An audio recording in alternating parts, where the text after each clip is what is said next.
Afternoon. So I wanted to show you one more potential location down from some molehills. Good potential food source because it's known they eat small things. So you've got another marker with the cross-four top that's usually indicating a sit, and they usually point directly towards wherever the sit is, so the sit's got to be somewhere down there. Additionally, there's some extra kana, well, trail language, not kana. They don't speak in languages with this. That one might potentially be a kana, but this is trail language, as is this and that. So this one is pointing directly at that stand. That's the white pine with the rosehip. You got a pair of markers for my, and you got a thunderbird marker up here, mountain marker. So these individuals are coming from the mountains somewhere. That's potentially a kana. This is a kana for water. There's another talking about a house, and the potentially grass seed people.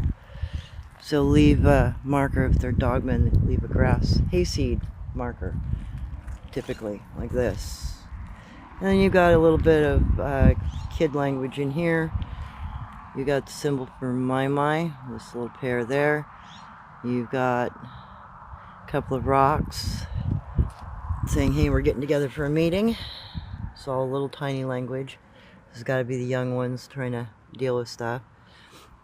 Don't go marker, so don't go to my house.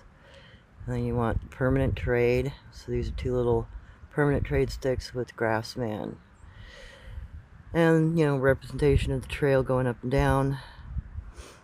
So it's a little language like this that actually is representative of like their intergroup communication and the way they cooperatively hunt between groups, which is important to understand because they do have cooperative effort with each other, and it's pretty consistent between groups.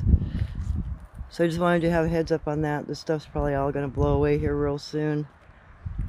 And there's another grass seed marker with rocks stacked near it. So this is very similar, almost exactly like what Native Americans utilized as their, hunting trail language.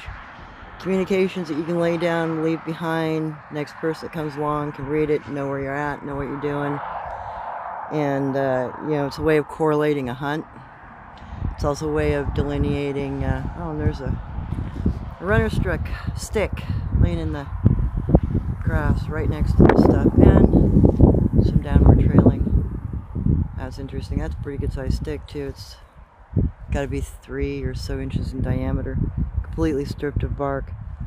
That's probably a club. So you'll find that sort of thing next to this sort of stuff. So realize that it's actually part of their communications. It's part of their hunting communications, and it's very specific. They're communicating very specific imagery in relation to terrain. So this is not so much a language oriented, though you will find kana or kanji sometimes mixed in with this stuff. This is more terrain based communication, saying, hey, don't go to this sit, we're going to be over here, I'm coming from this area, we're going to catch the deer on this path. So that's the sort of things that this kind of trail language is communicating, but it's not words, it's all imagery. It's all done to represent, and there's another my with human, or permanent trade with human. So the dogmen that are coming here are evidently considering themselves people, because person, that's what the emblem means, person. So there's a heads up for you on that stuff. Something to watch for. Slightly different than the kana. It's more emblematic, more imagery based. But once you learn how to read this stuff, you can go straight to the sit that they are talking about, because they point to it with the imagery. Have a great day.